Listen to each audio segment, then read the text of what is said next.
Hello, welcome again to my channel. So, mayroon tayo dito Samsung 42 Smart TV. So, problema nito guys, walang power. So, dito naman ay chine-check natin yung backlight niya kasi walang supply. So, di na tayo magbabaklas sa loob para checkin ito.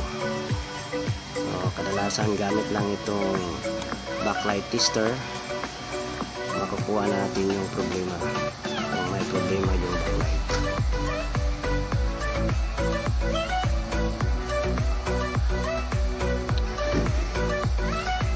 So wala tayong nakitang problema, umiilaw naman yung backlight yan, so okay yung backlight. So direkta na tayo sa pagbaklas ng power supply board. Ayan, fast forward na lang natin guys para madali tayo matapos.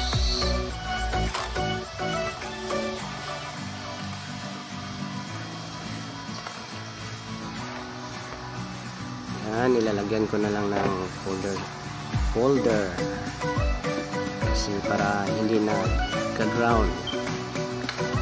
So mainam na safety tayo sa ginagawa natin. So kahit anong pwedeng ilagay dyan na hindi lang naka-ground sa mga parts, okay na yan. So direkta na tayo sa yung sira talaga niya. Kasi kadalasan ng Samsung ito yung may sira, yung diode niya. So minsan naman mayroong mga kapasitor na mga maliliit nagkaka-short, pero dito nachichip ko naman lahat yung mga parts na iba dyan, okay naman. So ito lang yung nakita kong dahilan kung bakit nag-error yung supply. So bali mag-check ko ng dalawang diode na yan, short. So ikukonduin ko yung isa. So tatanggalin ko yung isang diode, isang paa, para ma-check ko ulit kung sino sa dalawa na yan ang may problema talaga. Kadalasan kasi yung isang diode lang ang may problema.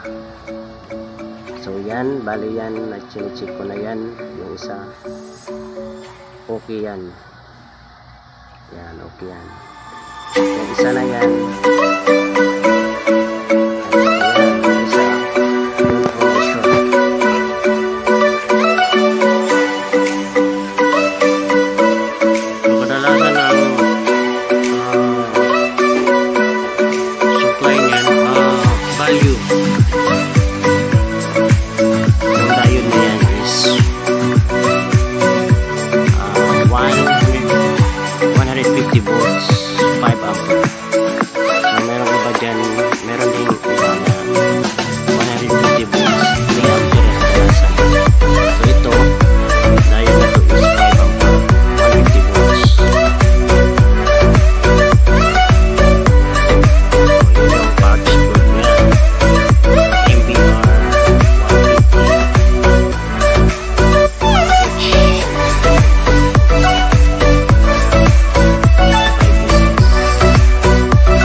naman natapos ko lang nakabit yung diode.